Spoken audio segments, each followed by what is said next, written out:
No. Give me 1 second. So we gonna go live or this is for the post? We're about to go live, cause it's time. Okay.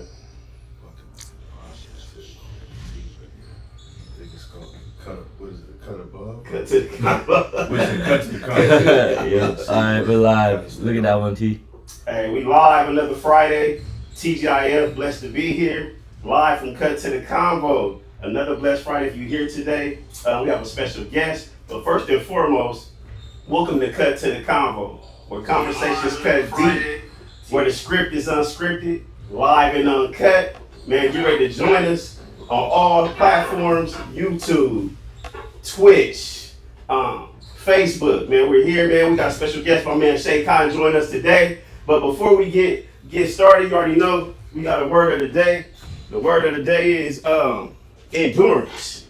Endurance. And you know I can't deviate from the good word. The word say the race is not given to the swift nor the strong, but those who endure to the end. And we know in this lifetime that when you develop patience, you have to endure some things, whether it's good or bad. You have to have endurance. We know it's not a sprint. Life is a marathon, but in this lifetime, you have to build some endurance on this journey, because that endurance is what's going to carry you in this life. It don't matter how old you are, how young you are. It's going to come a time in your life where you have to endure some things. And we're living in a life today where a lot of people try to take shortcuts. In everything that we do, they look for the shortcut. But sometimes when you endure, it requires patience. And while you're enduring, it's building up your character. So let's make sure that we have some endurance, be patient. And endurance, it really shapes who you are in the midst of going through a storm, or even with success, you have to have endurance. And I'm going to quote a quote from UCLA football coach Bob Chesney. He says, most failures is from mismanaged success. And most success is from well-managed failures. So let that sink in. That's a strong quote. So, man, without holding you guys up, let's continue to endure on our journey, endure on this path. You know, we all go through trials and tribulations, but you have to have that endurance. And when you have that endurance, it'll carry you through. So, man, welcome to Cut to the Convo. We here, man. We want to welcome the man-child, a.k.a. Shay Cotton. And for you guys that don't know, before Axie Boo, Shay was that, after young people say, he was him. He still is him. He has so many accolades. Was like I said, he got the name man-child. I'm gonna let him discuss that with you guys, but was a basketball phenom. Many say LeBron before LeBron, and it's factual. It's not just something we're saying. He was LeBron before LeBron. As a sixth grader, he was on the cover, being the privilege of being on the cover of Sports Illustrated. All kind of accolades as a high school basketball player, selling out gyms. Before I even met him, before he became my brother and my friend, my dad used to take me to see him, where gyms were sold out all over California, United States, standing room only. Just unstoppable, unbelievable lefty, freshman player of the year, All-American, man, whatever, all the accolades that you can think of, he has had that. So we want to welcome Shay here, man, aka the man-child, and I'm gonna jump straight to it. First of all, how did you get the name man-child, and who gave you that name? Well, the writers, just said I was like a man amongst boys when I was playing. I just tested myself and worked harder, I guess, than a lot of my peers. I did all the extras, Came early and stayed late. I had an older brother beating up on me, 2.5 years older, so I always had to keep up with him, and I wanted to be able to compete with his peers. That was my whole thing.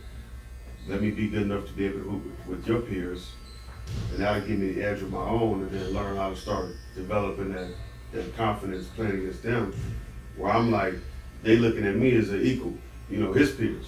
Mm-hmm. Where they forgot that I'm 2.5 years younger, 3 years younger than a lot of these guys I'm playing against. Mm-hmm. In high school playing against guys that's in college and pro, in the pickup and workouts and stuff like that in and around the season. I didn't have like, they take time off in the off season, right? Mm-hmm. Go on vacation, do all that. I didn't do that. I went year round for probably 15 years straight. I think I might have took 2 vacations. Me and my brother took one together. When you're vested, you're making a sacrifice. You're parting with time in your life because of a belief system. People don't understand that. Like, it's a sacrifice that you gotta make to get to that goal. You don't just get there in the comfort zone. You gotta be able to give up something to get something that you've never had. You know? So the man-child was something that was given to the spectators. Yeah, I mean, ultimately the writers and the journalists gave me the name because of what they were witnessing. I think the enigma about my story is not so much that I didn't make it, it's that 25 years later, they're still talking about what I did. And you got NBA guys that have come on film and basically vouched to it, which is great, but I'm not into the ego stroke. I'm down the road already. Like, I had my NBA in high school. I wore 37 pair of sneakers in one season. We only played roughly 27 games. You know, so a couple games I changed the sneaker at halftime just because I could do that. So, and I had them before they hit the shot. Hey, T. What's up, Johnny? What's going on, guys? Hello, Johnny. How you doing? It's a different thing when you set the tone. Then you get to the mountaintop and it's like, it's lonely up here. Well, who's coming with me? They're like, well, everybody they don't have the fervor for life, for sport, right? You make sacrifices. You're parting with time in your life that you don't get back by doing all the extras, coming early, staying late. But the idea is this: it's going to pay off one day. You don't know what that payoff is when you go to the bank. Absolutely right. You know, but you know that you're just making deposits. I'm making deposits. This is what we do in the dark that shows up in the light. You know, it's those things. I really stand by that today. I haven't hooped and I retired at 30. My last real basketball game with pros was probably well over 15 years ago. They're like, you still hoop? No, for what? I've exhausted my repertoire. It's you know, you can Google me. I mean, if that's what you into. Like, Right. in a lot of footage, I haven't been able to recover. Like, if I could retain the real footage of when I played, why people still talk, there wouldn't be no question no more. All that LeBron for LeBron, you know, no disrespect to him. Right. That guy couldn't touch me in my prime. Okay? Speaking on fact. It just is what it is, man. He came along at the right time. Evidently, compared to the times now, I was born too early.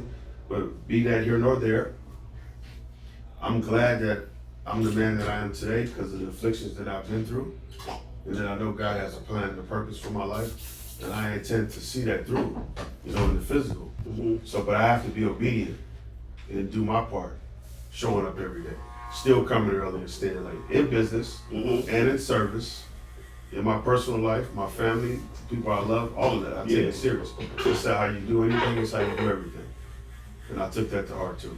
So there it is there. It goes beyond sport. Like, I'm more excited about our documentary screening coming up on May 9th because the stuff that I've had added to it already. The NIL component, you know, and this pilot that I'm working on, that's the title Before NIL. You know, that's my project. And being able to discuss life before, where it is now, and where it's actually headed. Things are going to change drastically pretty soon with that new 5 for 5 from President Baker with the NC2A. Okay, I've been doing my homework. So, and they're talking, you get one transfer, and after that, everything's a redshirt. So you got to sit out. So we're going back to the old way, which would only help college basketball and make these student athletes buckle down. My beef isn't with the bread. I'm glad student athletes are being able to monetize their name, image, and likeness. Okay. Well, let's tier it better. Everybody don't deserve to get paid either. Just because you get a scholarship and you're on a team doesn't mean you should be compensated. Now, off the court, sponsorship is different, but the NIL itself, whether it's being paid through a collective or, you know, whomever, that should be tiered, 5-star, 4-star, you know, like so, and then the money should be tiered as such as well. Okay. And there should be terms in that, playing so many games, not being injured, production based.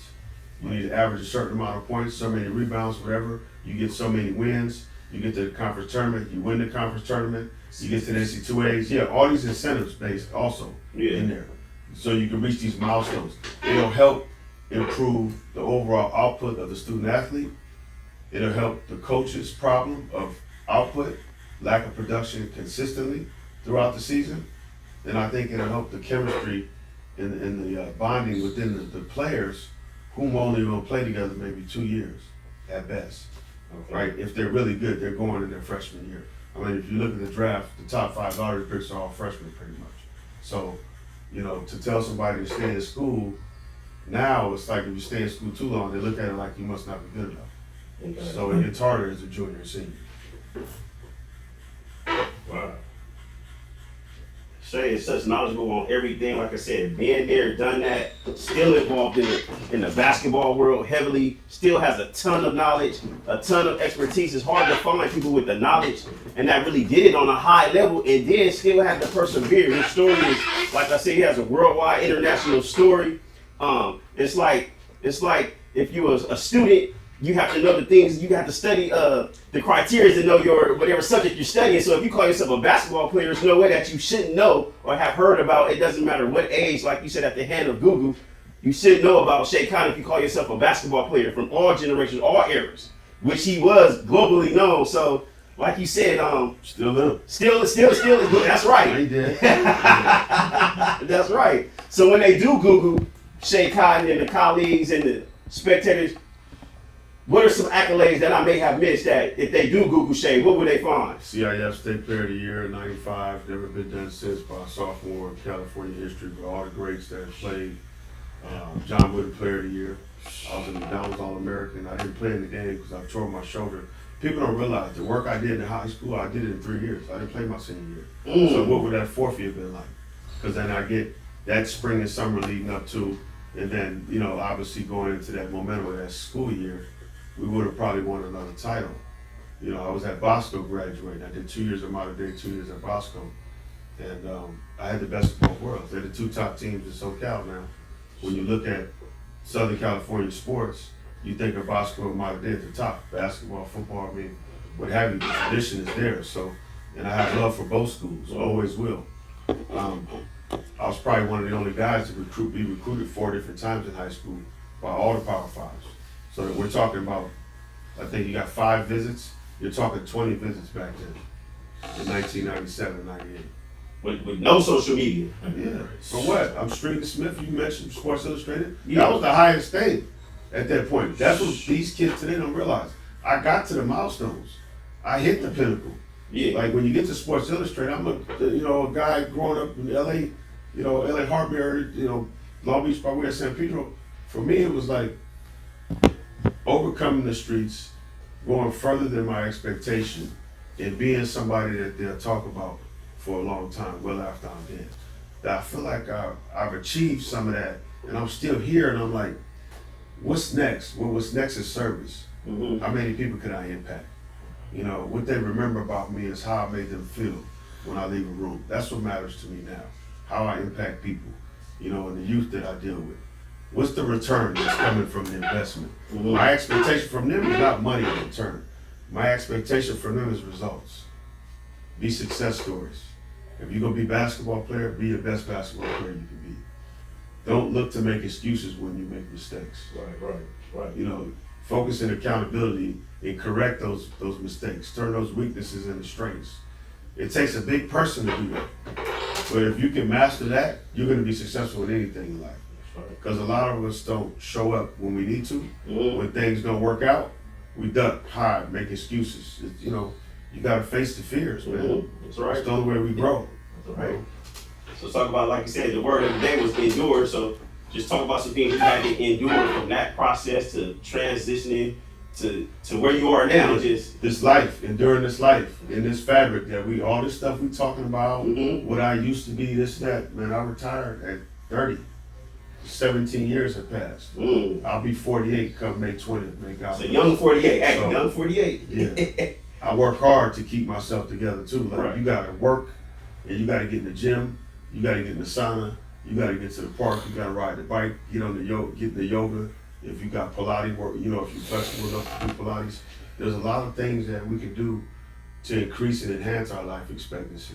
That's right. But we gotta pour into ourselves first. So my endurance is this life that I'm living. Just being able to live through this life, knowing the reality of what happened, knowing the talent that God blessed me with, knowing the work that I put into it, the commitment, Right. and the sacrifice. If for it not to work, that shit hit different. Yeah. Yeah, for it not to work, it hit different. Yeah. And can't nobody tell me. The only one that was closest to me is gone now. I didn't get a chance to see Mike. My brother played against Jordan, and he told me and Mike about the same size, whatever. Yeah. And he told me, he said, "You got more." You know, we talk about our game. He said, "Oh, you got more shit than Mike do." Yeah. He told me that. He played against him. And I'm like, so I was really feeling good then. You know what I mean? Yeah. And when I played against Cole, he wasn't ready for me. I got too much. People off. I was like, yeah. What was the age differential? What's He was. I'm actually. The funny thing is, we're the same age, but I'm older by like 4 or 5 months. Okay, but he was. It was weird because he was a class A. He was just going into a senior year, and I was going into my junior year. Okay. And we were playing the NBA Players Camp, NBPA Top 100 in Princeton, New Jersey. It's one of the first years they started it. And, you know, it was the East-West thing, and Biggie Pac, it was a big turmoil at that time. So, you know, Kobe was coming out of the Philadelphia area. Ardmore, Pennsylvania, I believe is where the school was, Lord Marion. And, you know, we had some words before the camp started. Okay. Over a meal, you know, in the cafeteria. And, you know, he felt strongly about the East Coast had to let go, but we were soft or whatever. Yeah. You know, I responded, and I said I'm not gonna go back and forth. We'll see what's up when we play, you know, and we'll leave it at that, right? So I was already fueled going into the camp because in my mind I was like, there's a lot of cats in here from the East. It's only me and the college twin from California, right? Okay. So you're going into a camp with like maybe, I don't know, 150 guys and people from all over the country, but you don't see a lot of people from your area. So you're like, okay, I gotta hold it down for my side. So when I played against Kobe, all I could think in my head, like, he think West Coast players are soft. He don't realize what I sacrificed to be here. Yeah. And he just hasn't gotten the memo yet, but he about to get it live in real time. So how was that? I wish I had the footage. This is what I'm getting at. I wouldn't have Yeah. to talk no more. They'd Right. see. Yeah. They would understand Yeah. why people still talk about me. Almost 30 years later, we talk about T. Like, I think that's the hardest thing for me to live through is knowing that this era with social media Mm-hmm. has a lot of people blinded and them thinking that everything you're seeing presently is it and that's all. That's why they call it homework. You Right. gotta do it. You gotta do your homework to get enlightened, to know the truth, to have the facts, right? Right. We have to seek the information. And I don't think a lot of our student athletes today are as committed to doing the homework like we did. I'm talking about the history, the present, and the future. Yeah. Not just right now. Yep. So, We knew. yeah. Before us, whether we seen them or not, we knew. Yeah. We watched film, Yeah. the videos. There was a hunger because we had less opportunity. It's diluted now. So you have a ton of teams, a ton of exposure camps, and opportunities where I think it has affected the brand of basketball that we're seeing in America. They keep talking about the development. It's the lack of development is the issue. They're playing too much. They're not developing enough. Mm-hmm. They don't play at the park enough anymore. Right. You don't play pickup enough anymore to develop the grit. To get hit on a hard foul, to get knocked down, and they don't call the foul. You got to play through it. It'll piss you off. Get used to that. Because that's what life is like in a physical environment where the refs will let you play. Right. It's going to be like that. You know? So what defines Shea Cotton today? Integrity. Integrity, I think, discipline and desire. You know, just a will and a mentality, a never quit mentality. Okay. Yeah, no matter what I'm faced with, I'm gonna endure it.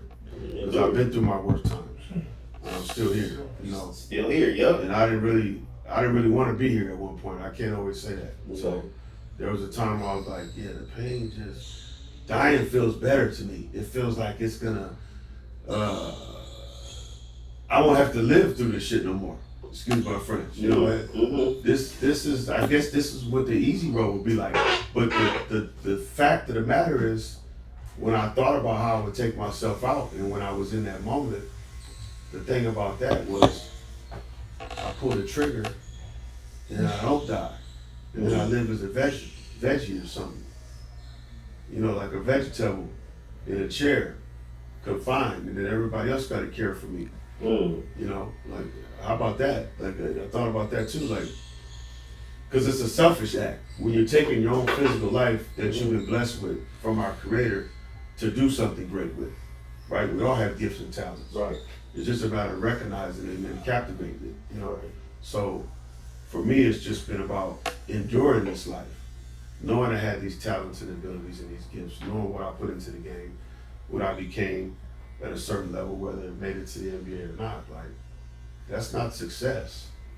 That might be the epitome in basketball terms as a professional, but the best players in the world aren't all in the NBA either. So, you know, you got to understand the dynamic. There's a political component and relationships come into play. You know, you got nepotism and then you got favors. There's a lot of different forms. So, in that aspect. And how did you get past that depression state? It's a lot of young people, a lot of youth go through that today still, and y'all they can learn from. You know, how did you get through that? Being that you was the pinnacle of the sport, that God blessed you, and you was at the pinnacle. And things turned different. So how did you just manage to get through that depression? If they listen, God and my family, moms, you know, my pops, rest in peace, who I tried to like glean to at times when stuff happened that was out of my control that my physical shoulders couldn't handle. You know, like things happen in life that we can't control. What do you do then? Right. Yeah, everybody think, oh yeah, I got the answer. I know I'm gonna be able to pivot. Whatever happens, I can boom, boom. Man, guess what? When the pressure comes, when the only thing you have is strength to rely on, and you realize you just gotta sit and wait and see what God got for you next, because everything fell apart. That's when you know you hit your lowest point, and you look around, you see who's there for you. Mental health, I deal with it still today. Yeah, I don't feel good today. I don't care about how I feel. When I make a commitment, I stay committed to it. Okay. And everything else falls in line. See, the thing is, if we talk about finances and we talk about NIL and all this, my NIL evaluation in high school at my pinnacle would have been about 20 million. Ooh, and that's no cap. Yeah, so Liz, you know, Bronny had 7 million and some change going into USC. And I mean, was he necessarily worth it? It's the market. Right? It's the market. Right. You know, no shade to him. I love the kid, he's a great athlete. Okay? But I think he knows his potential. You know, and they know what the vortex that they're in. Yeah. They're maximizing off the market. I'm not mad at them. Yeah, right. It is what it is. But ain't nobody gonna diminish what I did as if everybody else was doing it either. Right. Oh, that's an excellent point. Yeah. So your NIL value back then, today's time would have been about 20 million. Come on, man. Yeah, we got the house on the ocean front and this and that. Mom's got the setup. You know, my daughter's good. I got money put away. You know, I'm not worrying about my financial overhead anymore. You know, my whole thing is to get to a point in my personal life where I don't have to worry about my monthly overhead and my bills financially. Right. That I can operate truly in my purpose. Right. That's where we can be best use when we have less financial overhead stress and more access and opportunities to expand, you know, and grow. Okay. And I know you have a passion for youth and aspiring athletes. So what advice can you give the aspiring athletes of today? And I know you have a nonprofit. You can comment on that. You know how we can donate. How absolutely support Shay. So in that order or whatever order Yeah. I mean, I tell the athletes to face their fears. Number one, you know, don't duck it. Whatever your weaknesses are, deal with them now. You know, do the hard stuff now so you can benefit from it in the near future. You know, if you take the hard road now, life will be good later for you. That's right. If you try to enjoy it now, you can pay for it later. And it might be a check that you can't cash, something that you can't handle. There's going to be a lot of mental health issues moving forward, unfortunately. Everybody ain't going to the league. So to circle and come back to what you just mentioned, the nonprofit that we created, it's been 4 years, in its inception, and the title is Academy of Ideas. They can find us on academyofideas.org. Okay. We're at Instagram _Academy of Ideas. And you know, the mission is no child left behind ultimately. Okay. And we do a lot of work in the community. We're vendors for LA Unified and Long Beach Unified School District in its entirety. So that's well over 800 schools. So we have cohorts in the schools that we do centered around financial education and mentorship as well as field trips. Wow. And we feed the kids and stuff in the morning, and they have pizza days as well. So, you know, the goal is to just pour into the kids. You know, we lead with love.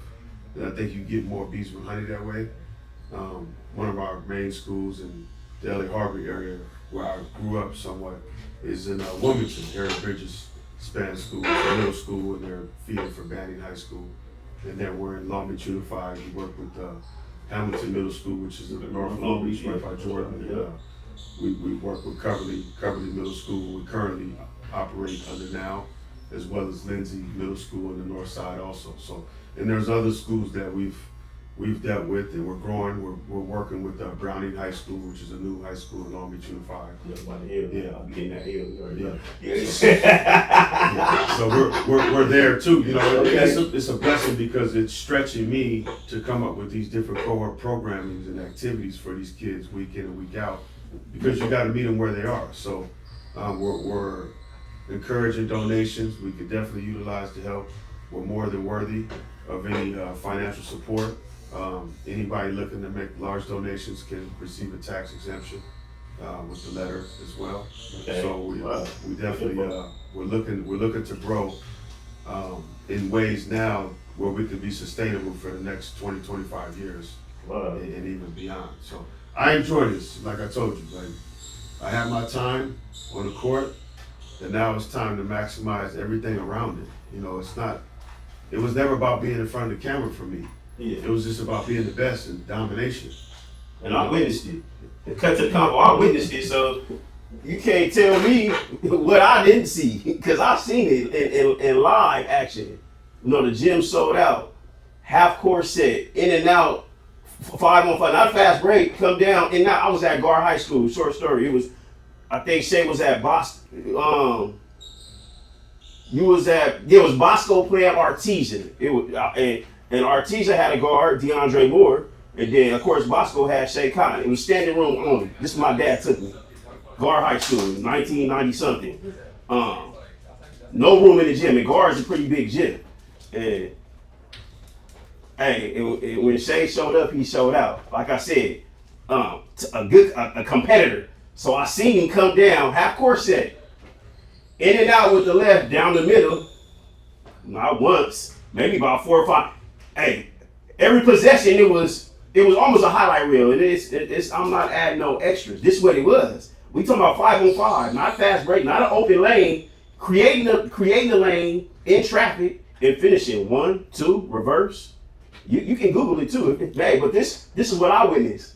So we didn't have social media in that era, but we had word of mouth and we seen it in real time. So I seen it, and I was a fan before I even met, and then God had us to cross paths, and now it's my family. It's crazy because I share this with him all the time. How, you know, my dad took me to see you. Now he's a family friend, a mentor, a big brother. We done worked out, breakfast. This ain't for no show or for the camera. This is my brother. So, and I seen it. So we at Cut to the Convo, we uplift and we tell the truth. That's why it's raw and uncut, and it's positive. So hopefully you guys are joining in.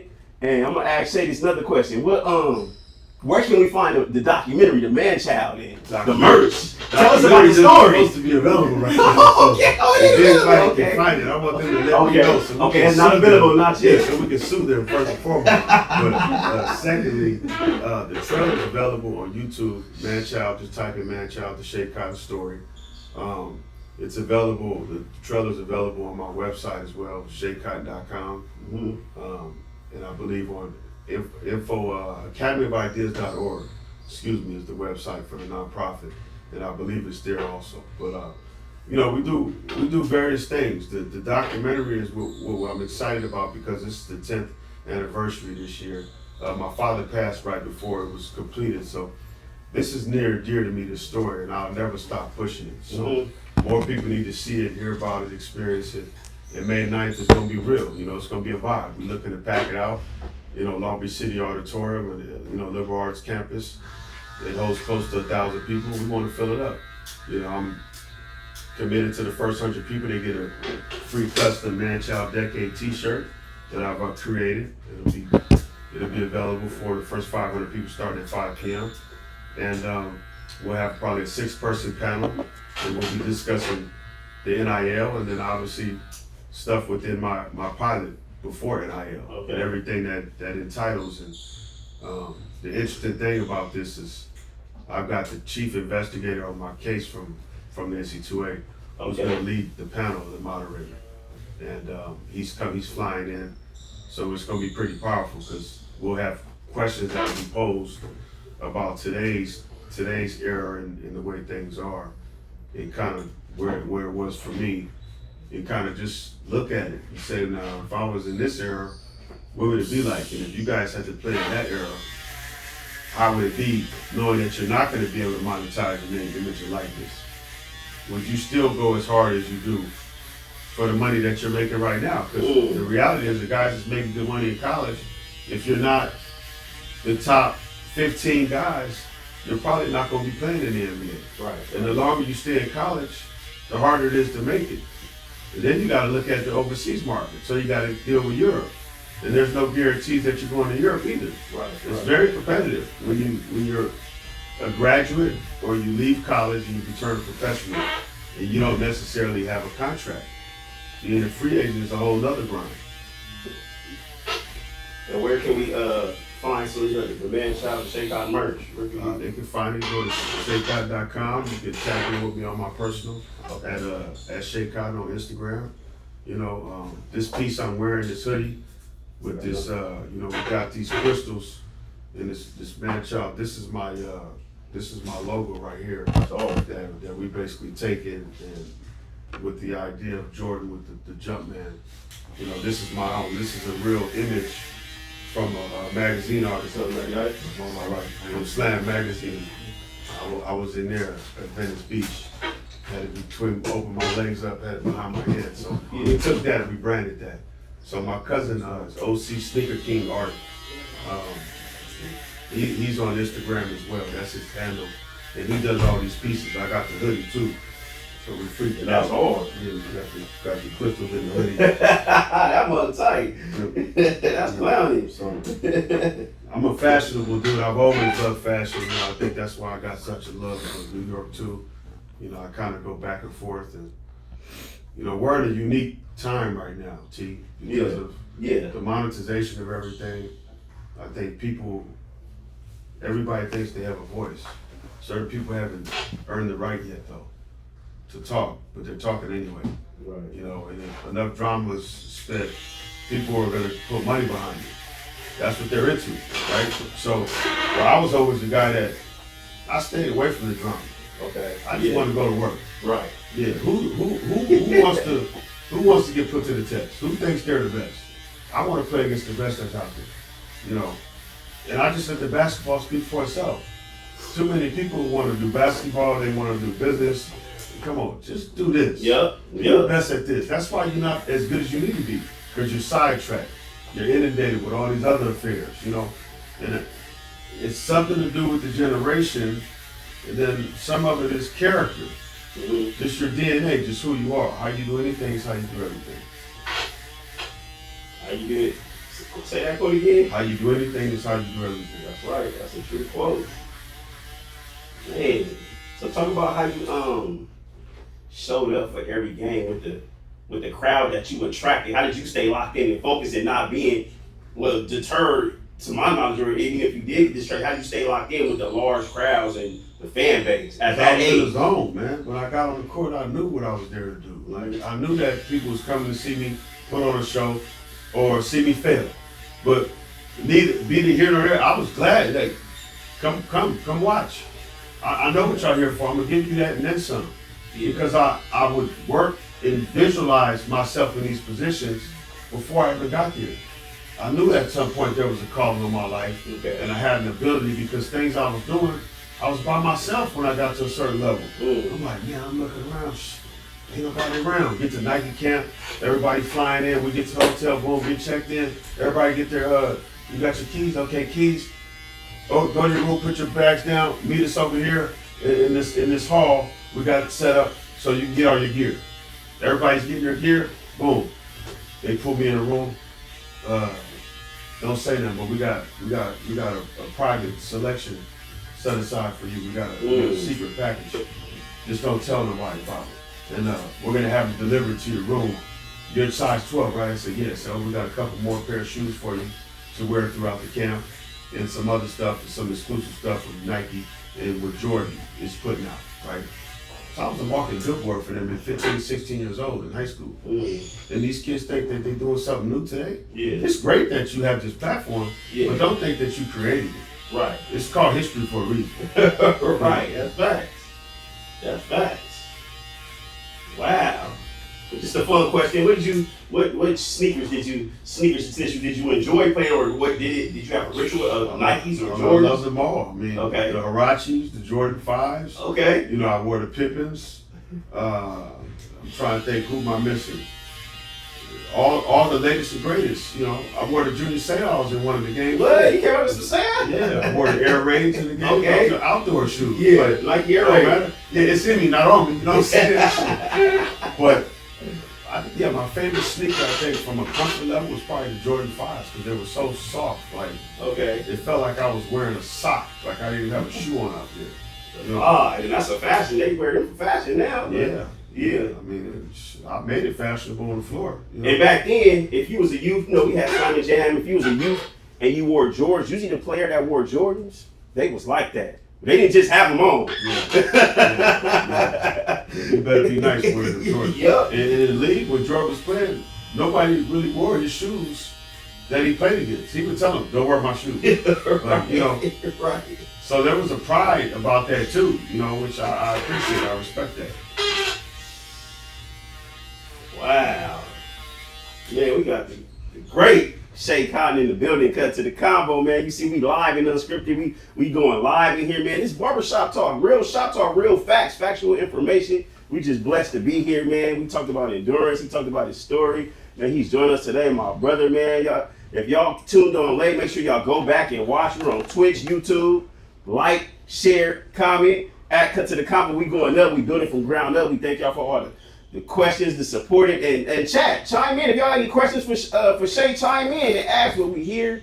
And man, we just thankful to be here. So I'm just thankful for my brother. He came. We always in contact. So even when you don't see it, we always in close contact. Part of the family.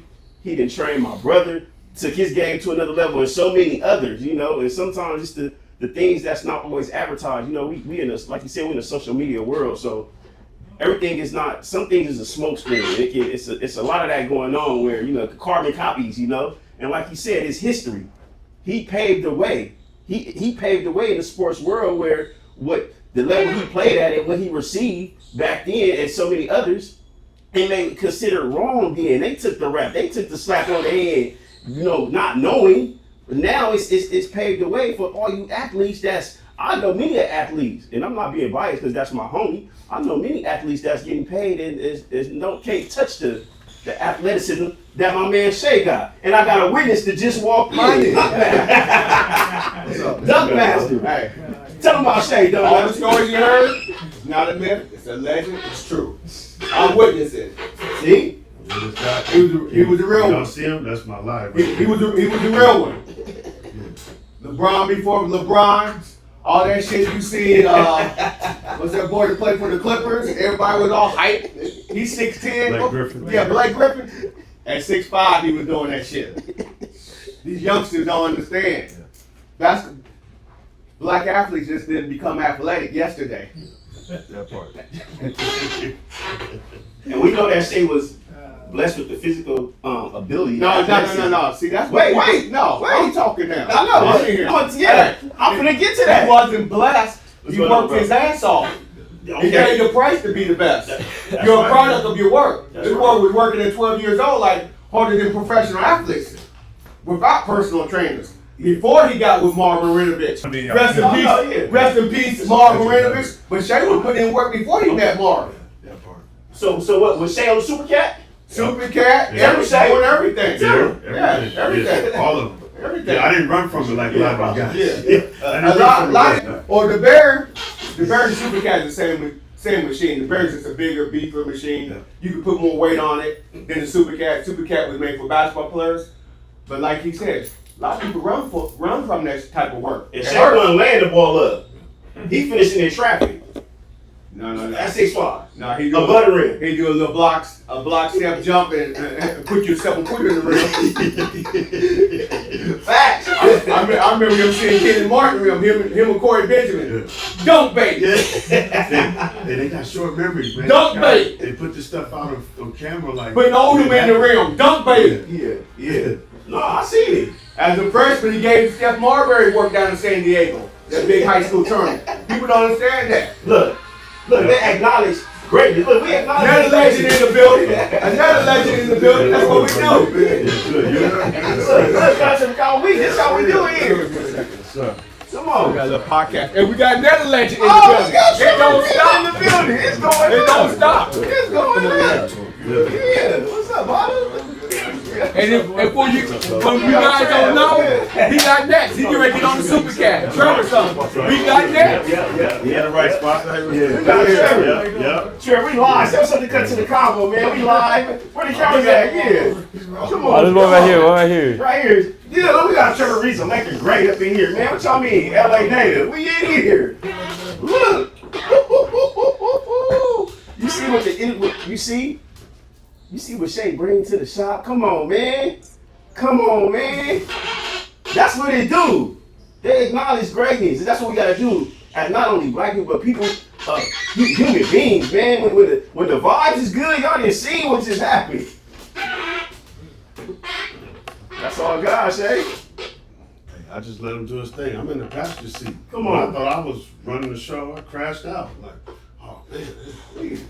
Go ahead, take the wheel. I don't want it. You know what I'm When saying? one in the building, see, when you're doing what you're supposed to do, everything connect. Yeah. Come on, Shay. Yeah. What you doing? Put it all out there, you know, give it everything I got. I mean, just keep showing up. I tell one of my mentors all the time, shout out to Guy Troop and Dr. Harrison, you know, I'm going to be a sponge. You know, I'm going to just keep showing up. Because you can't be led by emotions, because your emotions will fool you. It'll have you feeling bad, missing opportunities that could be life-changing. Think about that. Yeah. It'll have you feeling bad, missing opportunities that are life-changing. So that change that you're looking for is right around the corner. Yeah. But if you led by emotions, you'll never get to it. Because you won't be consistent enough to get it. Ooh. And Trevor a little younger than that, son. Yeah. Yeah. You know, I used to work both with them. Yeah. Like I said, man, it's when you're at the top and you're not in nobody's pocket, and you're a black man in America, and you're in one of the largest cities in North America, in Los Angeles being a metropolis, second largest media market in the world next to New York City, and Tinseltown in Hollywood. I'm the biggest thing in the city next to Magic Johnson. Who do I turn to when I need something? When there's something going on that I can't break down and define or make sense of, who do I turn to? My parents weren't basketball people. My pops was raising two young black men in the inner city that didn't want them to get railroaded by the streets and gangs and drugs. And he succeeded in that route. Him and my mother did a hell of a job. Yeah. Rest in peace, Pops. Yeah. Mom Duke, she's right there in my corner. Miss Gaynell, shout out. Yeah, absolutely. I got a box, she got a corner. All for life. You know, wherever I go, she gonna be straight too. My daughter, the people I love, you know, that's it. They all gonna be good. Because this mission ain't a me mission. It's a we mission. Yeah. See? I'm with the village. They think it's for me. No. I'm the vessel. So I gotta play my position to be able to open up certain doors so they can run through them. See? The numbers. You know, how can you impact masses? Well, Yeah. you gotta be able to get to them. Yeah. You know, you gotta bring value to the marketplace to make an impact. If I don't have no value, there's no impact. There's no inspiration. So I gotta do my heavy lifting. That means I gotta get up early, stay late. I gotta say my prayers every morning like I do.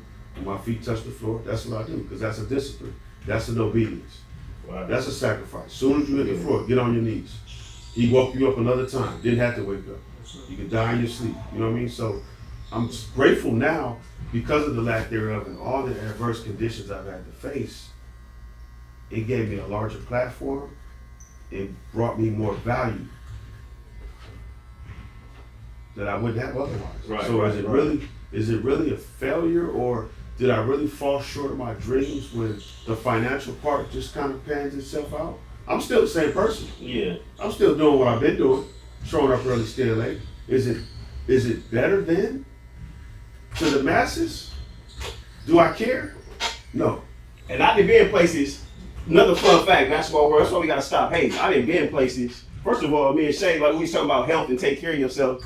We used to be on that beach, 5 in the morning, then go get a bagel and some down the Second Street, got to share locations, then go get some breakfast, and then or go back to the crib and have everything and chop it up. You know, we fellowship.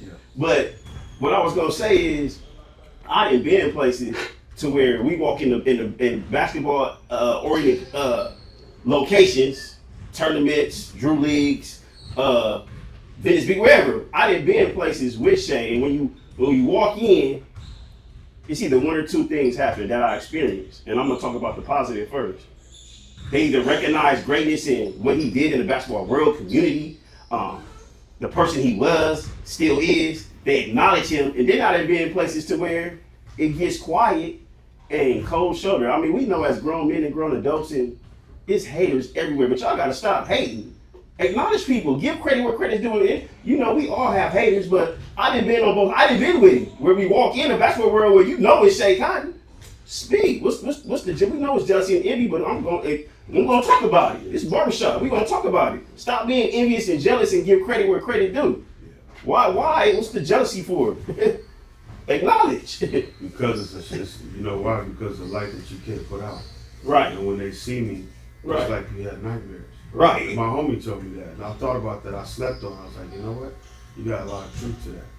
Because not being able to reveal yourself in your darkness, doesn't matter who you are on the other side. You got to be able to go through the fire. Right. Or you're just going to keep repeating that experience. Because life happens to us all. What separates us is what we do. Facts. That's facts. So what's some wisdom you can give to these? Read as much as you can. Read and be. Expand your vocabulary, takes your mind outside of your problems, your own ecosystem, and it plants you right into those books. And there was a long time when people of color couldn't read, right? Mm-hmm. There's a reason for that. Knowledge is power. And it's a discipline too. To be able to check out for 30 minutes. Every day, just do 30 minutes. Maybe start with 15 minutes. Build it up to 30 minutes. If you can build that discipline, it'll give you a different level of peace and satisfaction to help you build in anything that you do in life. And then we heard Dunk Master, aka Gil, he come in here and talked about how he works. So what was your workout regimen like? Warrior workouts. I mean, we practice with the team, and then I'd have my workout in the evening. With my brother, we'd go probably another 2 hours, 2.5 hours later on that night. We'd go probably from, 8 to 10, 7:30 to 10. Jumping rope for 10 minutes as a warm-up, going into a stretching series for another 10 minutes, right into form shooting, from form shooting into standstill shots into one dribble pull-ups, one into twos, step backs, then into counters, post work, up and unders, mic-ins, one-on-one drills, shooting one-on-one all to the rim, and then combination, half court inside, one-on-one attack, with a guy at the free throw line, one of us, and then my brother's coming at me or I'm coming in full speed and got to stop him on the move, from getting to the basket, make him shoot a jumper, that kind of thing, like make it real game time. And then go to the pool and do swimming laps maybe for another 30 minutes. We lift on those off days for about 45 minutes to an hour, calisthenics, full body workout, squats, leg press, leg curls, lunges, lunge jumps, squat jumps, free core, stairmaster, bike, the treadmill, the deadlift machine. I mean, you name it. We ate the weights. I wasn't running from nothing. Right. You gotta understand, I had to build my body up for people that were just coming to look to be physical with me in the game and get me off my rocker. So I had to prepare myself, mind, body, spirit, because there was always somebody that was gonna be like a defensive specimen. And I met that guy one day, and that guy came up in Queensbridge. His name is Meta World Peace. aka Ron Artis. It was my toughest one-on-one matchup defensively. Dang. Him and Kobe. And I gave him about 37 too. Which one? Meta World Peace. Kobe got a 40 piece. The bomb, y'all know I love him, but I love my brother too. Kobe was going to work too, but I was Yeah. working more. Put it that way. So I And, love the and I know there's some haters out there right now that can say lying. Yeah. He lying, where the footage? Yeah, I believe it. Once again, all the footage, I would have to talk. I said that early in this conversation. See that? And side note, he got some VHSs, but that's another story. But you know what's more important? Man? Like the book that I'm working on. Right? Okay, yeah, talk about it. Dropping all that in one spot. You know, just speaking to you talk about this endurance. This endurance is a big word because it's what Nipsey was on too, the marathon. It's not a race, it's a marathon. Endurance is You about about to finish here? Or you getting? I'm good. Okay. Yeah, endurance is about finishing strong Mm-hmm. and gradually Ooh, building. touch on that. Gradually building. It's not a depletion, right? Endurance is more like longevity, thinking long term. It goes down to decision making, choices that you make every day, how you live your life, how you take care and love the people that you care about, right? How you wake up and take care of yourself before you give yourself to the world. Like the endurance is the self-preservation first. If I don't impart it in myself, I have nothing to give the world, right? And if I let you completely take from my cup, I have nothing to give. So how do I replenish, right? So that's where self-preservation comes in. So the endurance is to rinse and repeat, take care of thyself before I can help others. Okay. And be a better blessing by building value and bringing that to the marketplace, right? That doesn't happen with the lights on, it happens in the dark. In the dark. What a lot of people run from. So the endurance is being comfortable, uncomfortable in the dark. When you can find comfort in the dark, the light is just the byproduct. Yeah. Ooh, he's pretty. He's spitting that real. Y'all gotta get comfortable in your uncomfortable situations. Come on now. Then everything become easy. I just told y'all sometimes God sent us to a dark place to light it up. Come on now. It's easy to love when you're on top. It's easy to love somebody who loves you. What about that person that don't like you? You gotta love them too. What you talking about? Accountability. Enduring to the end. Man, that's dope. Cut to the Convo. We in here live, unscripted, baby. Where conversations cut deep. We in here. Man, we got my man Shay in the building. And I'm just blessed, man. I'm blessed that God had us cross paths because I was a fan. It's crazy. I was really a fan to now him being a family friend, and it's genuine. Whole family in houses. We spent, living rooms talking for hours, strategizing, encouraging. It's real. So make sure y'all help somebody along this journey, man. You never know who you can impact. You never know what somebody's going through. Somebody's always going through something worse than what you're going through. So be impactful. Share the testimony of encouraging thought. That's like we thank Shay, man. We in here. We live, man. We just had a couple guests pop in. Trevor, Reza, Bottoms. All these are native basketball. The basketball spirit is in here. We had three prominent basketball players that walk in.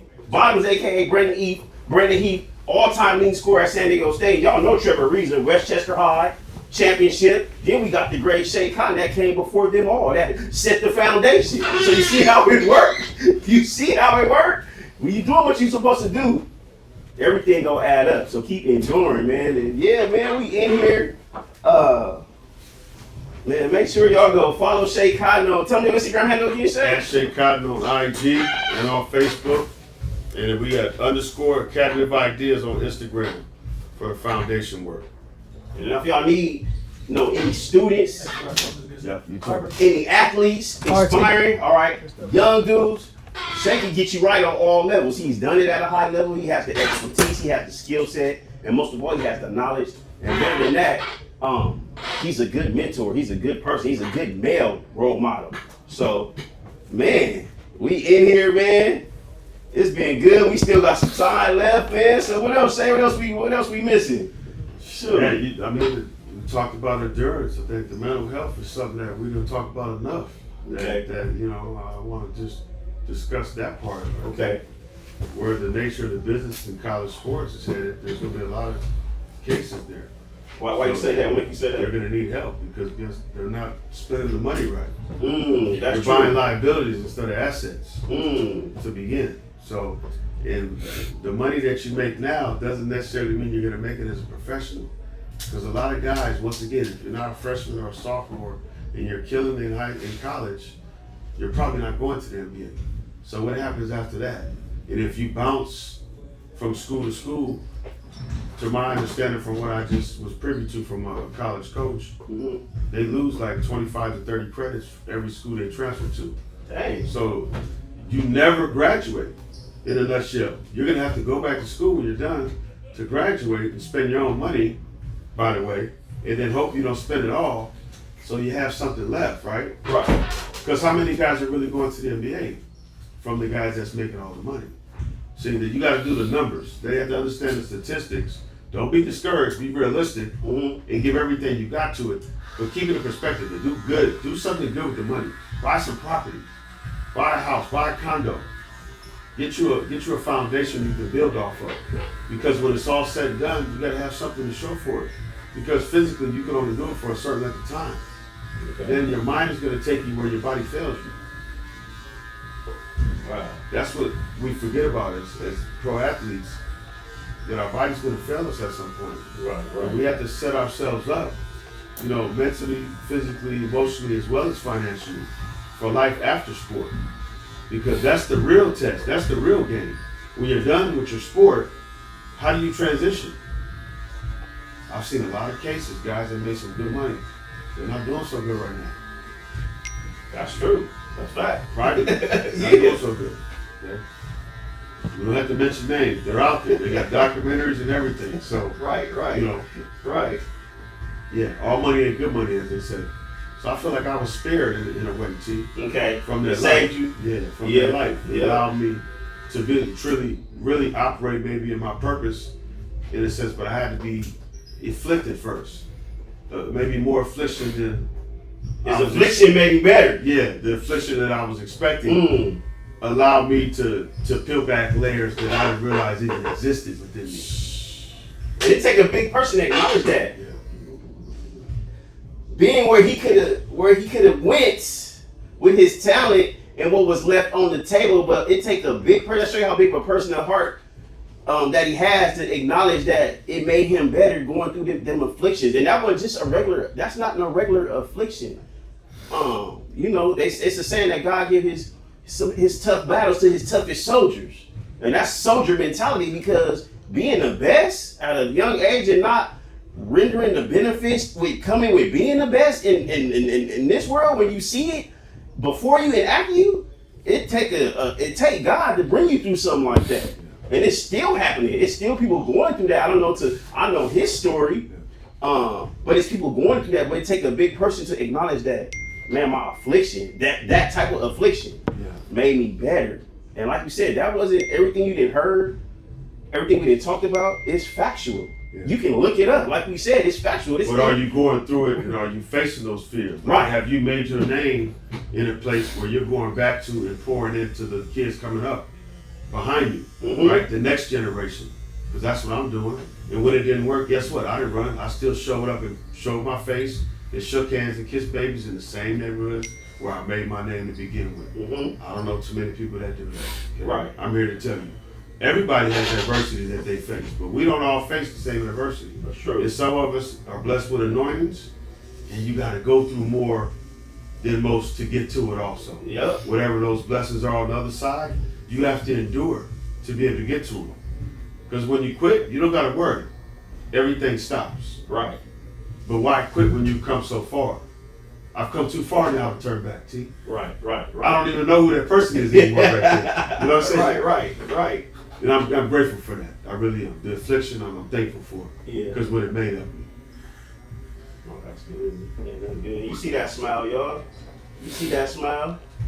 That's only by the grace of God. That Shay sitting there, you just said he faced depression and thought about taking his life, but he here today fulfilling his call and his purpose. Only by the grace of God, man. So we here to encourage and spread love and like you say, the word of the day is endure. It been coming through all day. Endure it till the end. When you endure, that means you gotta finish. You don't stop at the beginning or the middle. To endure is to complete. So man, we in here. Cut to the convo, where conversations cut deep. As you can see, where the script is unscripted, live and uncut. Man, we in here. So what you think, Shay? What if somebody challenge you to some free throws? You still got? What you got? A little free throw action? Yeah, I mean, just warm it up. It's like riding a bike. I can hit shots, you know. You still getting up there at 48? I haven't. I grabbed the rim, so I got 2 car accidents last year and a half, so I've been really battling for my mobility, but feeling a lot better. Had to undergo a medical procedure. That's what I think kind of scared people on social media, but I did that because I was uneasy about the procedure. I had to go, you know, under anesthesia and had to have some injections in my back for the accident. So really took well to it, feeling a lot better. But I'm not out of the woods. I have to have surgery in of June. Okay, we praying for all that, you know. Appreciate that. Yeah. So, you know, mobility, man, your health and wellness is really the key. You know, your health is your wealth. So to be able to get up out of bed and walk and to be able to use the bathroom on your own and be able to do normal things that we take for granted is a blessing 100%. Yep. So like, you know, to fight for that, to make sure I had that, to be able to be of service to other people, to fight for this life, you know, to fight for your own mobility. Mm-hmm. It's humbling, man. You know, when you look around, you're like, who's really there? My mom's there, you know, small circle, my brother, you know. It's humbling to know that at one point my house was full. Agents, handlers, Nike representatives. I mean, everybody was there basically, but Phil Knight, Howard White, Jordan's right-hand man from the movie, you know, that he's in with, what's the name of the Jordan movie? Rare Air, what is it called? Air? Something, yeah, I think it's Air. Yeah, Air. Yeah, so Howard White, I mean, guys like that, they were all at the kitchen table. You know, we were up at Nike on the campus and, you know, just go to the Nike store and just have a blast. Because I was a poster child for them in high school, for this area. I remember. And they took it on a national level, right? Yeah. I did Nike Camp 3 years in a row. I did sophomore, junior, senior. I didn't do my freshman year because I had a D in math. The math teacher at modern day, Coach Ikes. You know, I guess he had it in for me, so whatever. I had to go to summer school and make up this math class, and it ruined my opportunity to be a 4-year All-American at Nike Camp. And play against Allen Iverson. I missed that camp. That was the year That's the one he played? Yeah. So I would have been in that one. So everything happens for a reason, though. You know, in life, I didn't get a chance to play against Allen Iverson. I didn't get a chance to play against Jordan, but I played against Kobe. Okay. And the next closest thing to Jordan that the world has seen is Kobe. I didn't even have to ask you. You just went right into it. Yeah, I just said LeBron, I said Kobe. Yeah. So, yeah. And I don't care what people feel about that because these are the facts. I did it. I earned the right to speak my truth, and if you don't like it, that's fine too. You know, we all have a right to our own opinion. Right. Yeah, y'all heard it. I didn't have to ask the question. See, real basketball players, and the knowledge just comes up, you know, organically. And you didn't heard what Shay said. So, you know, I'm in 100% agreement. So, hey, like you said, everybody has their own opinion, but when you really did it, that's the proof in the pudding. When you did it at a high level, can't nobody tell you different. So he did it. He walked the shoes. He walked the walk. And they can't take it from me either, no matter how much they might try. You know, the fastest way to try to assassinate somebody is their character. And then it hits them in the pockets because you can't get any endorsements after that. When they smut your name, slander your name, you know, and your accountability, it's hard to. And I know you went through that too. 100%. It's like the plague. They spread like the Red Sea. You know. So how'd you handle that when at that age and you heard the rumors about you and what you couldn't do and he can't do this, he's not smart enough and that. Well, how did you? It made me become more isolated and trust people even less. You know, I don't trust people that much anyway today. You know, I try to do everything I can as God blesses me every day I wake up in the physical, so I have less disappointment in people. Wow. So how is it?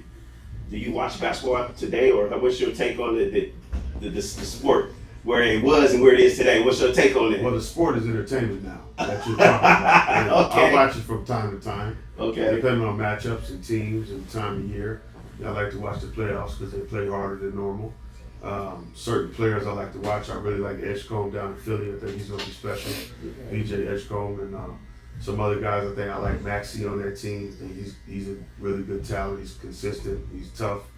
You know, he's a good athlete too. He competes. Okay. Tyrese Maxey, that is. And, you know, guys like Wemby and San Antonio, who I think is the future of the NBA. Okay. This guy's a freak. He can do it all. Yeah. You know, at his size, his length.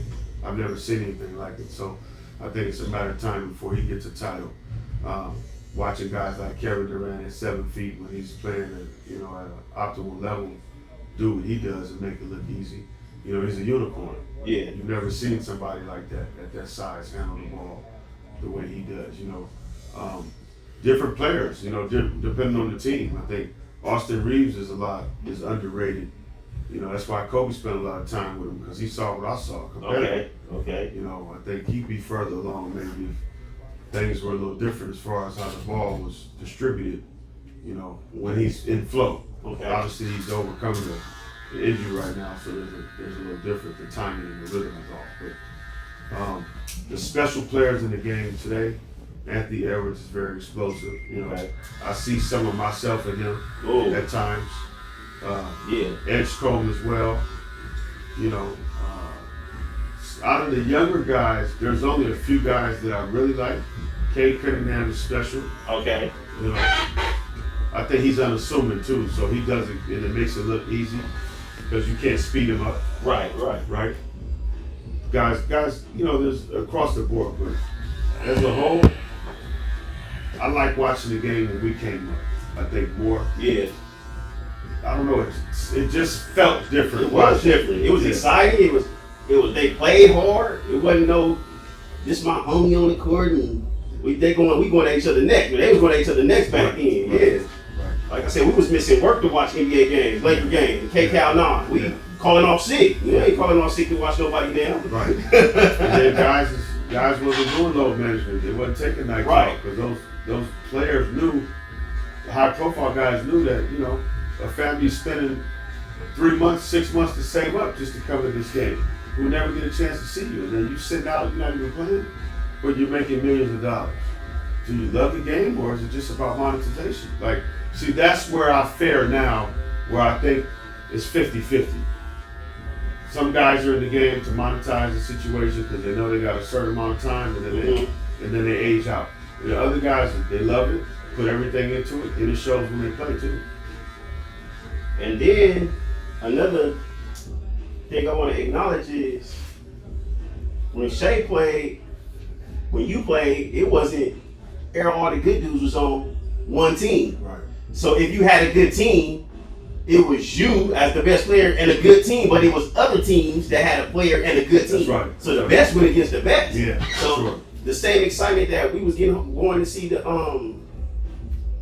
college and the high school, the college and the pros was the same excitement that we had going to see you play in the others, but with you being the pinnacle in basketball for that age group, that's what our excitement. We leaving school, we get out of school early. Our parents say, hey, we going to see Shea Cotton. We going to see Shea Cotton. What? That's what it was. Yeah. When you talk about how entertainment and the play is different, but like I said, I witnessed it. So, and I was a fan. I seen it. So that's what and something else to acknowledge how all the good players went on one team. It's so biased now with a lot of the schools. They got all the talent. Yeah. And so it's going to naturally magnify whatever talent you do have because everybody is around you is so good. So, but your talent stood off by itself. Yeah. Well, we wanted to face all the other best. We didn't want to team up. Yeah. I wasn't interested in being friends with the guys that we got to compete against. I'm gonna dap you up before the game. That's all you get. I'm not talking to you and hugging and all that at half court. You trying to give him a kiss too? I mean, what we doing, man? Like, that's why I don't see guys diving on the floor like we did either. I don't see those charges being taken like we did either. So they've implemented a certain level of finesse to the game that I think has affected their hunger and the fervor in the player also. You know, you have to embody that, and I think that's built. That's not like something that just appears in a person. And if it's not something that you possess, I think it could be not necessarily manufactured, but can be imparted in that individual over time in the right environment, because the environment demands a response. Okay. Right? And if you have anything that is fight in you, you're gonna respond. And if you continue to put yourself in that position, you're gonna eventually rise to the top. Because a lot of people are resting on their loins. Yeah. They're gonna do just enough to become comfortable enough to relax. And then that's when you pass them. The more talented guy always gets beat by the guy that works harder because he All the wants it time. more. Right. Yep. I don't really want to ask this, but I know, because I know you. I mean, but is there anything you regret? It could be good or bad. Just regret, just from your athletic experience. Anything you regret? I just wish I had more time with my dad before he left. You know, I wish that I was pursuing my pro career. I wish I would maybe just cut it short to spend maybe 5 more years. Be able to talk to him and see him, you know. And I guess that's why I'm so close to my mother today and spend more time with her, because I appreciate her more so now. Not that I didn't then, but I appreciate her more so now because I can see the strength of my mother and what she's endured, and you know how she shows up every day and how she works tirelessly and very, you know, educated and gifted in her own right, you know, has her own light, and it's inspiring to me, you know, and it makes me grateful. I appreciate that, because we don't miss something till it's gone. You only get one mother and one father, you know, and a man doesn't realize that pain until his dad is no longer here and he can't pick up the phone and talk to him. Yeah. You know? Then you gotta really stand tall as a man, like you've been taught. Show up for your mother and the women in your life, and number one for yourself. Right. So Mr. Cotton had that great influence as a father figure to you and your brother. Strong hand. You know, Yeah. when he was an enforcer, people didn't mess around with him. They didn't want to talk to him when they was in the gym. He was intimidating. Cowboy hat, belt buckle, Stetson hat, belt buckle with the ram on it. You know, ostrich, gator boots. You know, 100% authentic. And he wasn't playing no games. So he was there to film his kids. He was looking out for his sons, making sure nobody tried to take advantage or try to use, you know, and we weren't on the take. So I wasn't taught to hone my skills so I can just monetize. How much can you pay? How much can you pay? People tried to pay. It was all kind of money around. But that's not what I was on. I was focusing on the big picture. You know, life in the NBA, being a multi-millionaire, like having it, you know, my way. Well, God had a different plan for my basketball career, but that doesn't mean my life isn't gonna be what I want it to be, what He wants it to be. Whatever that is, it can be greater than even what I did on the basketball court. Like when I think about that team, that's mind blowing. Yeah. So I'm like, some days I ask, why am I still here? Everything that I had to endure, as lonely as it's been, and what did I do to ever ask for this? Just want to be the best I could be. And when did you realize that, with that exceptional talent, when did you realize that this is the path that is not supposed to be with me? As you face the adversity and still chase the dream. When I didn't get drafted, quite frankly, you couldn't tell me there was, I don't know, 30 teams, 32 teams, whatever it is now. 2 rounds. The whole first round's guaranteed. The second round, you know, it's 50-50 depending on who your agent is. Typically, you got to prove yourself. So when I didn't get drafted, I said, wow, you mean to tell me you guys think that there's 32 guys in the country that are better than me?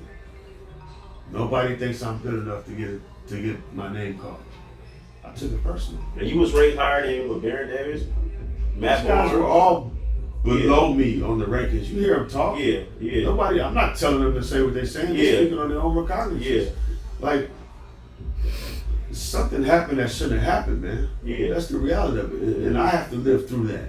Nobody else. Right. And that ain't easy. Just because I show up with a fresh haircut and I got a fresh fit on, I'm dying inside. Literally. So we talk about mental health. I'm still battling today. You know what the difference is? I have the tools to work through it. And others don't. And some won't. So what happens to them? Because it's the heavy lifting that you gotta do. You gotta go see a psychiatrist, you gotta talk to a therapist, You gotta have a life coach in place. You need to focus on self-empowerment, self-improvement books, listen to audiobooks, whatever it takes to gain the wisdom and the insight so you can create and be a better person and be able to live this second part of life, right? The endurance we talk about. Right. Once again, that's part of the endurance. Uplifting self to be able to uplift others in that order, not the other way around. So you guys, we heard Shay just say that he's still, still facing uphill some certain battles. So I just, as a friend, as a brother, I just want to encourage you to keep persevering, keep trusting God, because He didn't bring you this far to leave you. That's right. So as a brother, like you said, you didn't came this far. You still facing whatever you facing, the doubt, anxiety, just living with that inside, flashbacks or whatever it is. I just encourage you to just keep trusting God. He didn't bring you this far. You still shining, you still glowing. There's still many fans like me and real brothers. I always tell you, hey, say I seen you. Even when we met up at Golden Bowl, down that's where it started. My mom, dad, they knew about you. Now they know you on a personal level, as of myself. So I just want to encourage you to keep going. It's still so many lives you impacted, like you said, this is over, I don't even know how many years, 20 plus years, and the memory's still fresh in my head like it's yesterday. Yeah, and the crazy thing is, Don was playing for Trevor's team. That's crazy. Trevor, Team of Reason. So life has come full circle. Full circle. So I believe that your work, I know for a fact, your work and your labor is not in vain. And like you said, it ain't about pleasing man, it's about pleasing God. And I feel that God He blessed you with a gift, now you give it back on many levels. Even a hurtful level. That's gonna be others that go through the same thing you went through, and now you have the knowledge to share, of course, faith-based. And still overcome it. In relationship, not religion though. See, that's the difference. Like a lot of people, they hide behind whoever you believe in, and everybody has a right to believe in what they want. I know what my Creator brought me through. I owe my life in obedience to Him because of it. And that's a commitment that I made. That doesn't mean I'm not gonna make mistakes. Right. That doesn't mean I'm not gonna fall short of my endeavors at times. It's not about how many times we fall. It's about how many times you get back up and how fast you get back up. That's facts. Man, that's good. So man, we still go through trials and tribulations each and every day. And that's why it say in the word, they overcame by their testimonies. And Shay had several testimonies throughout the stream. And we're just grateful for him sharing his testimony where he has the strength to talk about where he's been, what he's been through, and now where he's going.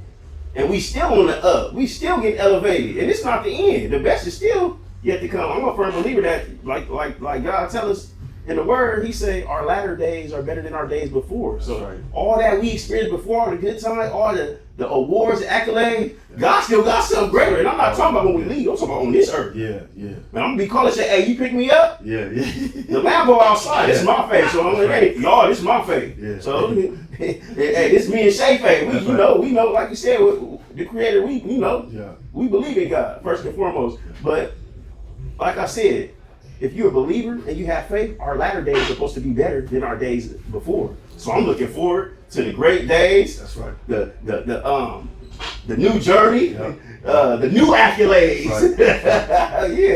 That God got in store for you. It's a lot that's going on. That's the other thing, I've been doing a lot of work quietly, that hasn't been recognized, but the building blocks to that is the future for me. Like, I'm after the testimony. So as the kids develop, they'll have their own truth, right? There's nothing more powerful than a changed life, to be able to inspire and create to make somebody better. For them to come back and impart that in somebody that's coming up behind them, right? And then you do that rinse and repeat. That's legacy building we talk about. Right. So that's kind of really what I'm after now. Like, the money is a byproduct of the work and the commitment, right? So that only takes you so far. If you live for financial gain, you're going to be miserable in your life and you're going to be lonely. Those are the facts. Nobody's going to want to be around you because you're going to be all work and no play. Makes a dull boy, So Keep a balance. Yeah, keep that balance, man. That foundation, that is everything. It's everything, man. So we got the one and only Shay Cotton, man. Cut to the Convo. If y'all just now tuning in, you can go back on the stream on YouTube. We live on Twitch, man. Y'all can miss. We had, man, a great time, man. We here. Cut to the Convo is going up. Make sure y'all love, support, go like, comment, share, follow Shay Cotton, man. Check out, go do your homework. Like you said, he just gave y'all the information on the man-child that's gonna be streaming. It's at Long Beach City College, right? Yep, Long Beach City College, Liberal Arts Campus. I believe it's Building J, the auditorium. Be there at 5 p.m. It's 5 p.m. to 8:30 event. We'll have 100 free custom man-child decade tees for the first 100 attendees. Okay. As well, and it's going to be a panel discussion after surrounding the film as well as the NIL, the nature of the business, where it is today and where it's headed. We're looking forward to it. And tell us something, tell the chat something that we don't know about Shay Cotton, that we should know. That I love art. I'm really into fashion. I'm a foodie. I love to travel. Yeah, and music. Music might be the fastest way to my soul. Yeah, so I like a variety of that. You know, What kind of art? I mean, contemporary, abstract, whatever. You know, modern, I didn't even know that. historical. You know, artifacts, things like Michelangelo, Donatello. You know, being able to go to the Louvre in Paris. You know, Champs-Élysées, and see some of these historical places and things, you know, that we maybe read about or heard about in history, world history, but to be able to touch and feel it yourself is something different in the physical. So, you know, it's things like that I think about. You know, having some really nice art in my home, and you know, having your home be a sanctuary, not a place where you're under attack. Yeah. Right. When you leave your door at home, you go out in the world and you fight with the world. You come home, that's your peace, your tranquility, your sanctuary, right? And if home is not a sanctuary, you're living in a cage. You better get out of here. Yeah. And like I said, it's another fun fact. Chat. You know when they say your first and last name, you him. You know, Shay Cotton, Kobe Bryant, Muhammad Ali. You know when you him, they say you don't just say the first name. You say the first and last. You gotta be one of them type of people though. Everybody don't get that. You know when you say the first and last name, Shay Cotton. As soon as you say that name in the basketball world, people know. They start looking, scratching their head, looking around. Black Mamba. You know, it's two syllables. So yeah, man, y'all gotta acknowledge greatness, man. Keep acknowledging the ones that need to be acknowledged, man. Everybody needs to be uplifted. Hey, it's an old saying. I think my dad said sometimes. He said even a dog like to be patted on the back every now and then. Come on, y'all, we human beings. So hey, make sure y'all out there showing love, man. Give a kind word. Give some encouragement. Man, you know, uplift somebody. It's not always about you. Go out your way to speak, smile, and give somebody some encouraging words. So that's what we place here to do. You know, when you have a gift, you share your gift. Like Shay, he shared his gift with me, fans, and writers, and scouts and coaches. And it didn't render what it ought have rendered, but God has the ultimate say so. So remember that's why it's important to remember who blessed you with your talent, because that's who gave it to you and that's who is in control of it. Nobody else. So we thank God for blessing Shay with his talent, and he blessed others along his whole journey. When I say other, a lot of others. So we're just grateful, man. Grateful. Yeah, I feel like I'm just getting started, T. Like, it's a whole nother level. You know, it's levels to it all the time. Yeah. So I'm not into being comfortable. Right. Like, I just want to wake up and get after it every day. And just rinse and repeat that. And let the numbers speak for themselves. Mm-hmm. You know, I was never a guy that was into a bunch of talking. I'm into doing. Yeah. Or you want to talk smack to me, and I'm out here trying to be cool. Or you done poke the bear now. Yeah. Now it's really on. You know, that's how I live my life. Because I didn't get the result that I was looking for from what I put in. Mm-hmm. I gotta live with that, not nobody else. I gotta make some of that of myself. There's something in there for all of us. When it doesn't work out the way you want it to and the bottom falls out, what do you do next? And you put everything into this. And you just knew this is what you were here to be here to, to do. And the cool thing is, I've been a barber over 20 years. So before I met Shay on how I know him now, this is a regular barbershop conversation. Hey, y'all remember Shay Khan? That's one of the best high school players that didn't go, college that didn't go. And then even it's funny because we would have these topics, and before I knew him. And then when I got to know him, I was like, Shay, somebody came in talking about you. When I call you, and I would call Shay in the bar, hey, Shay, somebody came here talking about you today. Like, hey, you remember Shay Khan? I was like, yeah, that's the homie. What? Yeah. I said, I told y'all. We did this real, growing up in the barbershop in the 90s, the barbershop was a big deal, and so was basketball. So he was one of the barbershop topics. Like he said, LeBron before LeBron. And as y'all say, no cap. For real. When all this talk about LeBron, it doesn't do nothing for me, right? Because I'm not really a fan of what he's become. I respect his body of work, but I don't agree with, the moves that's being made. So As far as like what? What you mean? I mean, he should have been retired already. Oh, okay. So Why you say that? the Lakers not going to win the title. Yeah. So we're paying more money out. So is this the retirement campaign this year? I mean, what is it? What are we doing? So, like, how much is enough at what point? You're a billionaire on paper, plus, upward. Okay, there's no active billionaire that's made in the NBA other than him. So you've reached all these milestones individually, but what is the team getting in return for the investment? Now we're talking business. That's a good perspective. Yeah, we're talking business. We're not talking personal. Mm-hmm. So when I speak, I'm speaking from a business perspective because this is a pro athlete we're talking about, a professional, not an amateur. And what makes a pro is a guy that shows up every night. What makes a pro is a guy that does it when he doesn't want to do it. An amateur does it when they feel like it. That's the difference. Okay. And when you get paid to play, you got to play to get paid. But guys are still getting paid even though they don't play. So that's a big change in the game now. So it's more entertainment rather than sport now. That makes all the sense in the world, just coming from that perspective, yeah. All entertainment, huh? Yeah.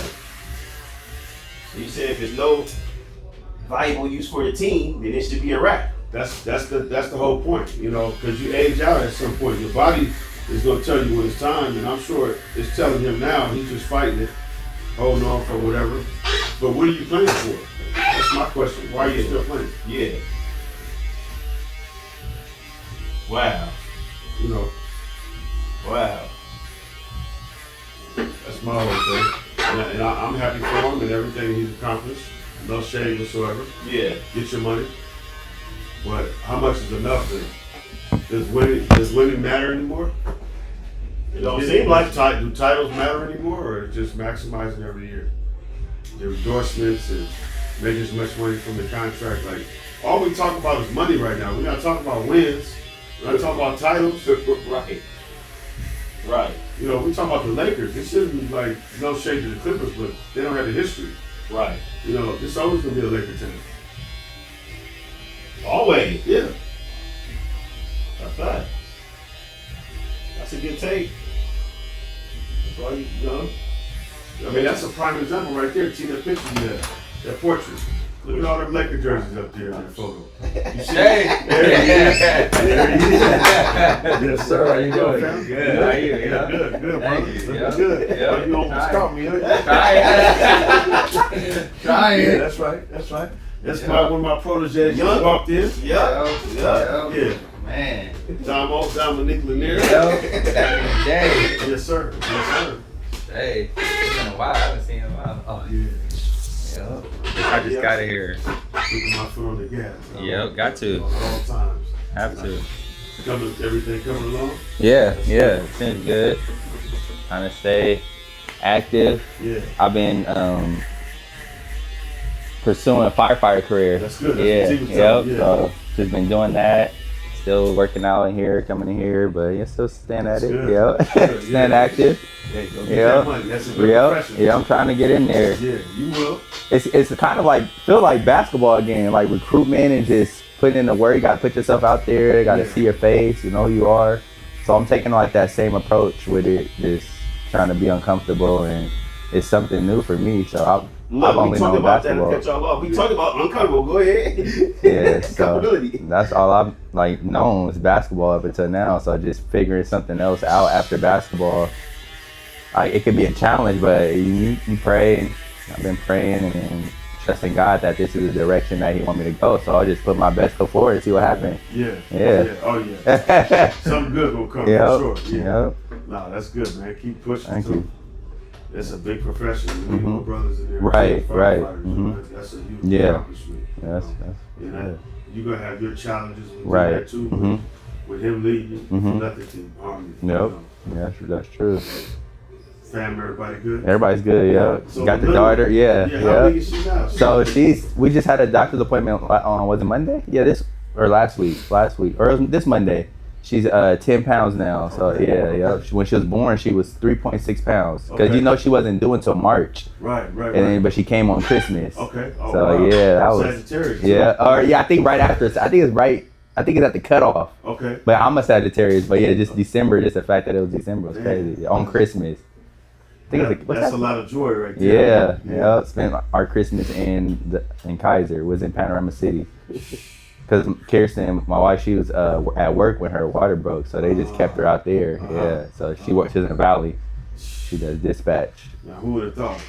I'm- Protege got a scene. I know, it's crazy. Protege, 2 lefties, 2 daughters. Yeah. That's cold. Yep, That's cold. yep. Man. Yeah, I remember when we first met. That was crazy. And at the Golden, what was it, Golden Bird? Oh yeah, yep. That's what T was talking Oh about. yep.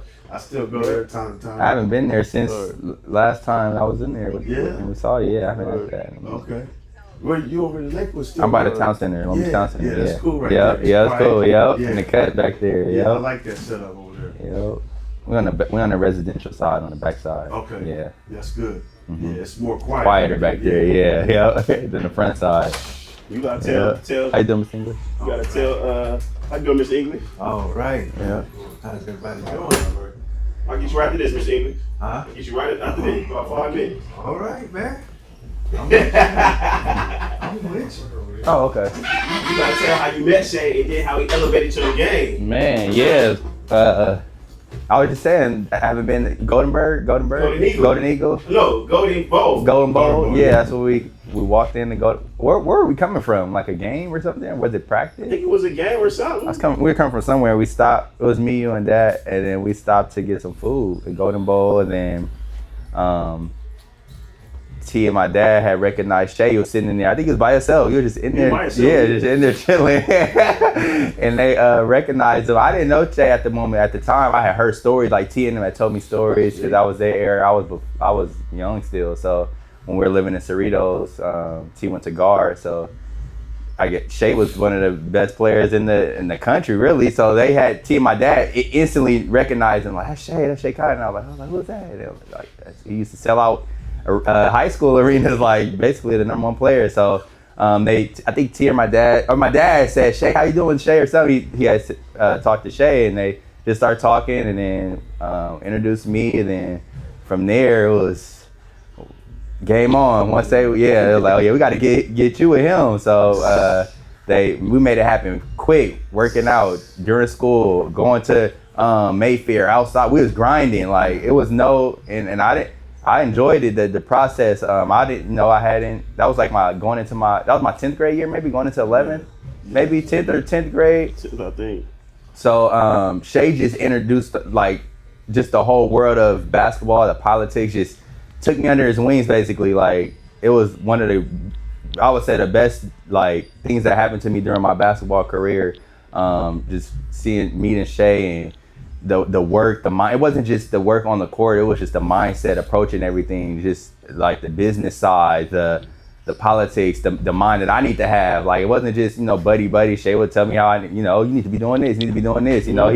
And that's when somebody really cares, when they're just not telling you what you want to hear. So he was chiseling me. I didn't know it, like I knew it at the time, but now as I get older, you appreciate it more what you did for me, and but you still reach out. It's not something that has stopped after basketball. You just messaged me the other day, so he still reaches out, and Shay got me into the AAU arena, getting me seen. Yeah, T Mariza, Dean. Oh, Trevor in there. That's crazy. Got me into the Pangos. Got me in front of all. We put the work in. You know. And tell them who. Yeah, Shay did that. Yeah. And tell them who was in the camp. Yeah, we had. It was top players in that Pangos All American camp. Bradley Bill. I just looked at an old picture. AD was in there. AD was in that camp. He was sitting behind me. At the time, Deuce Bello, he was number one of the top players. There was a lot of good. Quinn Cook. There was a lot of players in that Pangos All American camp, and Shay made sure that I was in that. He was a big part. And let me cut him off and let you finish. And Shay vouched because he knew they put the work in, but he knew talent. Yeah. And Shay don't just vouch for anybody. So, Right. So go ahead. Yeah, so he got me out there. And this was late in my I would say junior year, senior year. So this will be considered late getting into the market, I guess, the AAU arena. And my family not knowing, that was a big part of it. Just to get that exposure, and Shay threw me right in there. I didn't. It was all new to me. He threw me right in there, and I put my best foot forward. That's when I started receiving letters. Got a letter from Colorado, hand letter, or Portland State. All these Division I schools were reaching out to me. Sending letters, and Shay was that middleman at the time, working in my favor, helping me, and that was a blessing. So I got to experience basketball at a high level. As God had me go the route that I had, and I had still had my college paid for. I went NAIA, still was able to perform, still were able to do basketball, travel, and but that route people don't know. We were outside Mayfair High, grinding on outside court. Like it was still getting that work in. But when the lights came on, Morley, first all conference Morley play, it was showing. They didn't see us outside on the asphalt court working out, rip through. I still remember catch the ball inside pivot, rip through inside. Like I still use that to this day. So I still get out there and play. That's good. But yeah, that was. Shay played a huge part in my career, my being able to get scholarship money, have my schooling paid for. That was the ultimate. I got my bachelor's degree. It's like from a seed right. Yeah, yeah. Getting with Gil, I wasn't dunking. I didn't dunk until I got Shay. I met Shay. Shay introduced me to Gil, but then a year I would say of me working out, Shay was coming to watch me work out with Gil, like. Being that support. I'm seeing him work out. I mean, seeing him there with me, and I was like, that's a lot. Your trainer comes watch you work out with somebody else for your betterment. So that was man. I wouldn't have any other trainer, mentor than Shay. Like outside of my family, of course, my brother, my dad. They knew they were smart enough to know that this guy could help me. Like even with them being like having the pride of wanting them. Yep. They knew Shay had something to offer me that they couldn't give. They gave me the upbringing up until guiding me and giving me all that they had. That's how God does it. He blesses us and He puts people in place to help you, like, make you stronger for others that we love or weak. Yeah. Like I just lie in the gap. And it's hard for me. It's encouraging to hear what you're saying. Yeah. And knowing that you became a better man because of it, right? Because basketball, we all age out, but it's those life lessons that you learn. That stick to itness that's gonna help you be the best firefighter. Right. And the best husband, and the best dad. So all that stuff it carries over, and that's what people don't realize. I'm really about that. Right. Life skills. And being a success story. Because everybody ain't going to the league. You had the talent. You could but with the right opportunity, right? Yeah. You too. Yeah. And to be able to represent. Right. When you get the opportunity. Right. That's true. You get a lot of these good guards. Yeah. You never know. Yep. But it's just the breaks. Getting the right breaks at the right time. That's a lot of it. It's a lot of favors going around. Yeah. And I'm not into wearing knee pads. Right. That's a big part. They're not really like questions. They're just like You got some comments on your Shay? words of like affirmation type. One person said he's a living legend. They call him the athletic genius. Yeah. A true sports philanthropist. Yeah. Great philosopher and a bold, transparent sports advisor. Sending much love. It says, and then just talks about it takes courage to keep moving forward, especially when your desired destination has detours. Just keep it up. Yeah. That's real. Thanks, chat, for chiming in. Thanks for the inspiring words for Shay, man. Yeah, that's Appreciate real. chat. Keep chiming in. That's real. And even to a sense for me, like relating to Shay's story, it's like I faced my own set of adversity that I feel like we also relate to in a sense on his level, a grand scheme of being the number one player in the country. And then on me, just experiencing the adversity, the politics side of, Division I and going pro and all that. Like you see it, and I felt like I experienced it in the same arena, but on a lower scale of what Shay experienced. And it's like to watch you to continue to persevere and keep going despite like not making the NBA is that being the goal. It's encouraging for me too. Like if I experienced what I experienced and then you experienced it on a grand scheme of level, there's no excuse for me to continue to being able to push and ultimately trust what God has, because I can't say how I would feel like knowing I'm better than I can say it like in the moment of me playing players out here and playing players that I have seen go in Division I and go pro and all that. I know how I feel sometimes, but you begin to trust God and how live with that what you have gotten out of basketball. But I can't mentally say how I feel right now if I was known like the number one player in the country, experiencing all the accolades and just success through basketball, not just dominating. I don't know how I can't sit here and say that it would be easy for me to just be cool with that. Right. I don't know how long that would take for me to get over, that's something I still get mad sometimes watching, like, oh, they sorry, like, I get out there right now, like that's not human nature, because I have that competitive nature. That's right. So to see you and like I'm as a freshman, all the way up and just keep pushing, keep knocking through the door, keep knocking every time. Just I'm facing it. Oh, you want to play me at the 5? You want to play me at the 4? Still drop it. And to see you keep doing that and then just still being that's encouraging, because a lot of people, you hear about suicide stories, you hear about people losing their mind. I have a friend that is not there right now mentally because of basketball, and it's like you see what it can do to you. So people don't talk about that side of it. Like they praise you while you're there, but who's really there after? If things don't go right, or if they don't, you don't live up to what they expect you to live up.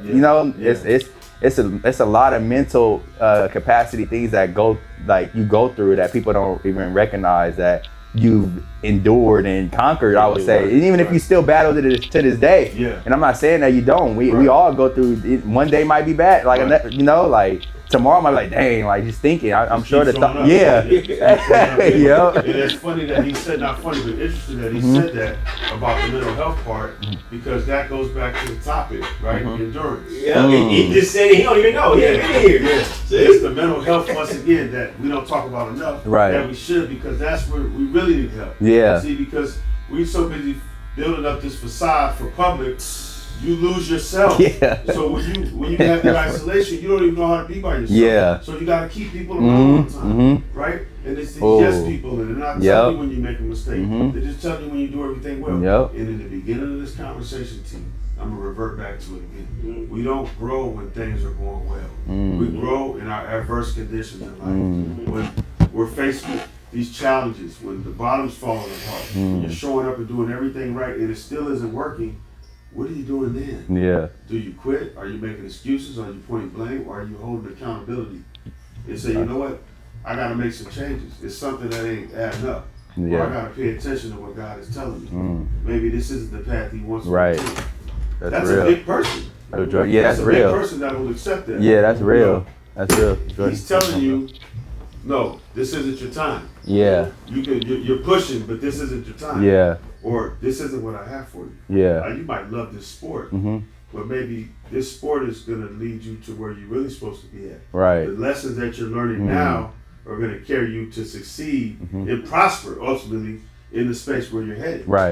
And I say that to myself, and I'm like, because I say, man, if I knew it was going to be this hard, I don't know if I would have chose basketball. Mm. And I say that, and I love the game. I love the game dearly. But Yeah. I say that it took everything I had. Mm-hmm. It took everything and then some. Yeah. And I said if I would have pulled the trigger, I wouldn't have had my daughter. Yeah. All this time, I mean, my family behind me, the pain, Right. and I take the easy route. So I chose to fight instead. Mm-hmm. And the fight is a daily fight. Yeah. You see me, fresh haircut, clean fit, they think I'm all. I just look like this, man. I'm dying inside, though. I Yeah. can still smile because I got the Spirit of the Lord in me.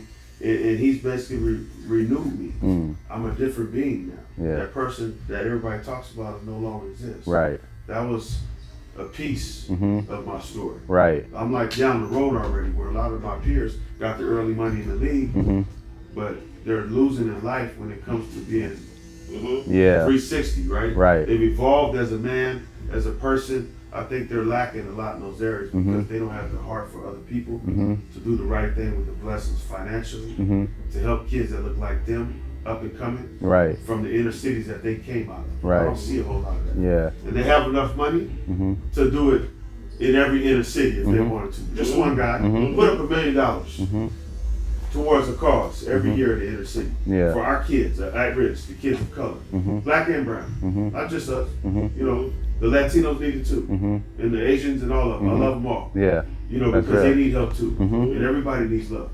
Why isn't there more reciprocity? Yeah. That's the problem. You fix that, you fix the generation. Because now you give kids a fighting chance and you give them exposure to something that they can touch and feel. Right. Oh, this is real. Because we're going on monthly trips to colleges. We're taking them to museums, the Museum of Tolerance. It was unreal to me when I went in there. You know, the Holocaust and the Jews, what they went through in Germany. You know, how they just killed all of them, right? I mean, it was hundreds at a time, they just killed them. Yeah. Yeah. I said, well, this is the closest thing to being enslaved in the black community. Where our ancestors dealt with. Yet we still overcome that. Right. It rises to the top of the mountain. Yeah. Yeah. Everything stacked up against us. Yeah. But the odds against us. Yeah. But we still can't seem to be united Right. as one. Right. Yeah, that's real. And we couldn't read at one point, but now we're able to read. But yet so few people have a book in their hand of color. Right. But they're quick to be on the phone. Huh? Right. Yeah. Yeah. Audio books, this, that, and third. Yeah, read it though, man. Right. It's different. It Right. is different Yeah. when you read it. It is. Compared to letting them. Yeah, I do feed that. you. I'm guilty when I'm driving. I got a long drive book, audio books. Yeah. I say, you know what? I want to get to my destination, get there early so I can park and have enough time to read for these 30 minutes. Right. Take your mind somewhere else for a minute, and then come back from a different vantage point. It's a different level of peace Yeah. that you acquire, and that comes from reading the right things. Right. Yeah. The book Mastery by Robert Greene. You know, 48 Laws of Power. Rich Dad, Poor Dad. You know, Atomic Habits. As a Man Thinketh by James Allen Clear. You know, Heard about that. there's several books that you read, you download, it gives you it, man. The art of manipulation. Right. I mean, I could just go on and on. Yeah. Like, people don't know that about me. I Right. wouldn't say I'm an avid reader, but I like to read things of interest that's gonna make me a better person. Yeah. And inspire me on my dark days, because those are more frequent than not. Right. And they say, well, how do you deal? Well, I deal with the Lord. That's how I deal. Because nobody else can help me. Too. Right, See yeah. how that works? I got the number one player in North America at 15, 16 years old. Man. Where did I turn to for help? My Man. parents weren't basketball people. I'm growing up in Harbury, dealing with gang banging, dope dealing, just making sure I don't get caught at the wrong stoplight, the wrong gas station. It could be fatal. You know, that's ducking and dodging, and then finally getting to a point where it's like, all right, I feel like I can breathe a little bit, but then get to be chopped back down again. Man. But from no wrongdoing of your own, and your crime was being the best. Yeah. So pay the price to be the best, then you get punished for being the best. Yeah. Then you gotta make somebody yourself when they leave, and then they slander you. Yeah. They'll talk about you. Yeah. See? Yet for you to stay quiet, to build a village that they won't appreciate till long after I'm dead. 9 times out of Yeah. 10. I just saw the Michael movie, hell of a movie. Yeah.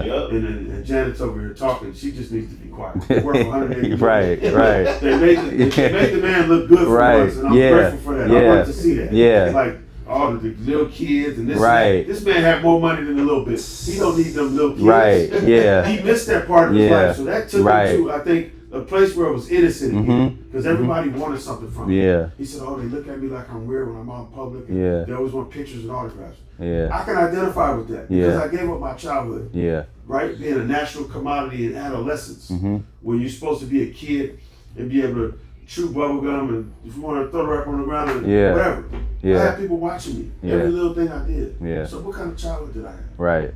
Gave up my adolescence. I made a choice. Mhm. I'm going to part with this time to become this individual here. Mhm. I know I'm going to lose this. I'll Right. never get this back. But this goal Mhm. is worthy Yeah. of this sacrifice. Mhm. And I think that's what's missing too Yeah. in our players. Yeah. You might find one every now and then. Mhm. Anthony Edwards is one. Okay. VJ Edgecombe look like he got some fire. Yeah. in there. Good. Wemby's going to be special. Wemby. Yep. Okay. I mean, there's probably a few other guys, but they're not appealing for me to watch. Right. I'm not going to Yeah. take time out of the day. Oh, let me go find Watch out. them. Yeah. You don't I'm care. just not going to do it. Yeah. Because a lot of them look the same. Yep. You know, Mhm. a special guy before he tore his knee, Derrick Rose. Derrick Rose. Another one. Yeah. Yep. I mean, You never knew what he was gonna do out there. Take off on somebody, man. Yeah. in a Exciting to vicious way, watch. too. Yeah. You know, Exciting. you don't see that. Now, that's why I said, like, I look at the game and they're like, well, how can you say that Kobe's better than LeBron? I said, tell me something. Are we into individual accolades or Right. winning?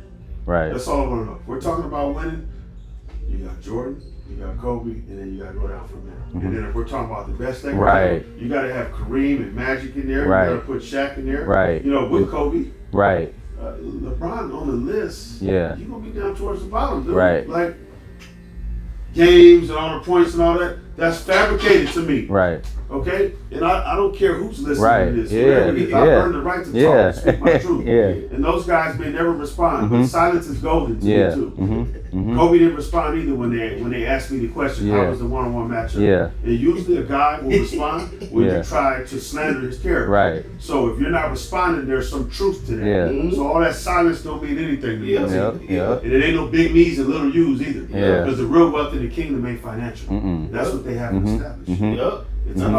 It's about the legacy, building the village. Mhm. About who are you bringing with you? Mhm. My good and faithful servant. What have you done with what I've given you? Right.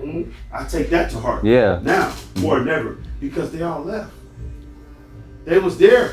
Everybody feast, yeah, it's a feast. Everybody want to come eat. All the food is gone. Everybody left. Yeah. Yeah, we hungry over here. Ain't nobody bringing us no food now. We just feed Man. everybody. Yeah. Yeah. Yeah, Mama Yeah. Love can do her thing. Yeah. New Orleans is funny. Yeah.